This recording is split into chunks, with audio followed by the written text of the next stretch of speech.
Hello everyone, আসসালামু আলাইকুম। আপনারা সবাই কেমন আছেন? আমি আলহামদুলিল্লাহ ভালো আছি। সবার সুস্বাস্থ্য কামনা করে আজকে ভিডিওটি শুরু করছি। আজকে রান্না করেছি দেশি মুরগি দিয়ে চিকেন কোরমা। আপনারা চাইলে এটি ব্রয়লার অথবা পাকিস্তানি মুরগি দিয়েও বানাতে পারেন। আমি মুরগিটাকে রেগুলার কাট করে নিয়েছি। এখানে 600 গ্রামের মতো মাংস ছিল। মাংসতে হাফ কাপ ফ্যাটানো দই দিয়ে দিচ্ছি, সাথে 2 পিস লেবুর রস ও লবণ দিয়ে খুব ভালোভাবে মাখিয়ে নিব। তারপর রেখে দিব 30 মিনিটের জন্য। একটা প্যানে হাফ কাপ তেল দিয়ে দিচ্ছি। তারপর কিছুটা পেঁয়াজ দিয়ে বেরেস্তা বানিয়ে নিব।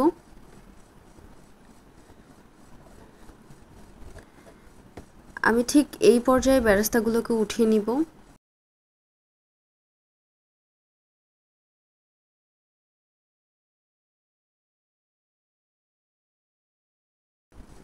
একই প্যানে আবারও কিছুটা পেঁয়াজ দিয়ে তার সাথে দিয়ে দিচ্ছি কিছু আস্ত মশলা। আপনারা চাইলে পেঁয়াজের পরিমাণটা আরও কম বেশি দিতে পারেন। পেঁয়াজগুলো সফট হয়ে আসলেই দিয়ে দিচ্ছি 4 চামচ পেঁয়াজ বাটা, 1 চামচ রসুন বাটা ও 1.5 চামচ আদা বাটা।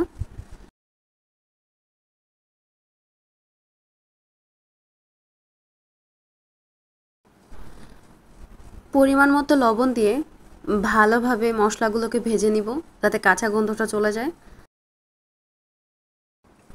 কয়েকটা কাঁচামরিচ ফালি করে নিয়েছি, এগুলো দিয়ে দিব। আপনারা চাইলে একটু বেটেও দিতে পারেন। এবার দিয়ে দিচ্ছি 1.5 চামচ বাদাম বাটা। এখানে আমি কাজু বাদাম বাটা দিয়েছি, চাইলে আপনারা চীনা বাদাম অথবা কাঠবাদামও দিতে পারেন। ধনিয়া ও জিরা গুঁড়া 1 চামচ ও গরম মশলার গুঁড়ো 1.5 চামচ।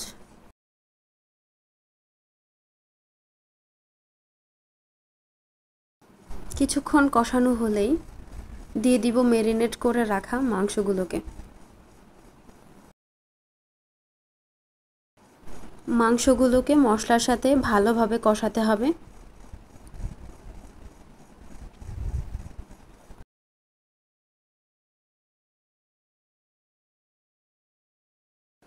ঢাকনা দিয়ে 15 মিনিট রান্না করে নিব।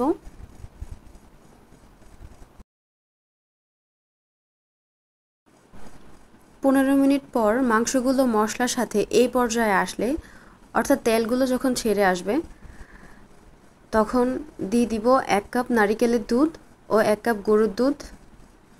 নারিকেলের দুধটা অবশ্যই দিবেন, এটা খুব ভালো একটা টেস্ট নিয়ে আসে। আমি কোরানো নারকেলগুলোর সাথে কিছুটা পানি দিয়ে হাতে চিপে এই দুধটা বের করে নিয়েছি। আবারও ঢাকনা দিয়ে কিছুক্ষণ রান্না করে নিব। একদম শেষের দিকেই দিয়ে দিচ্ছি 4-5টা আস্ত কাঁচামরিচ,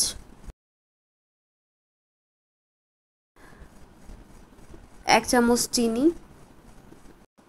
ভেজে রাখা বেরেস্তাগুলো,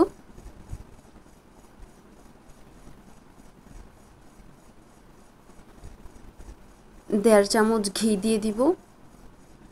বাসায় যদি কেওড়া জল থাকে এটা দিতে পারেন, খুব ভালো একটা ফ্লেভার আসবে। এই পর্যায়ে অবশ্যই ঢাকনা দিতে হবে। আমার রান্নাটা কমপ্লিট। এটা নান ও পরোটার সাথেও খেতে খুব মজা লাগে, আর পোলাওয়ের সাথে তো জাস্ট জমে যায়। আমরা খেয়েছি পোলাওয়ের সাথে। ঝোলটা আমি এই পর্যায়ে রেখেছি, আপনারা চাইলে আরও পাতলা অথবা ঘনও করতে পারেন। আমি জানি আপনারাও খুব ভালো রান্না করেন, তবে আমার এই রান্নাটা যদি আপনাদের ভালো লাগে তাহলে অবশ্যই কমেন্টে জানাবেন। ভিডিওটি ভালো লাগলে আমার চ্যানেলটিকে সাবস্ক্রাইব করুন। আসসালামু আলাইকুম।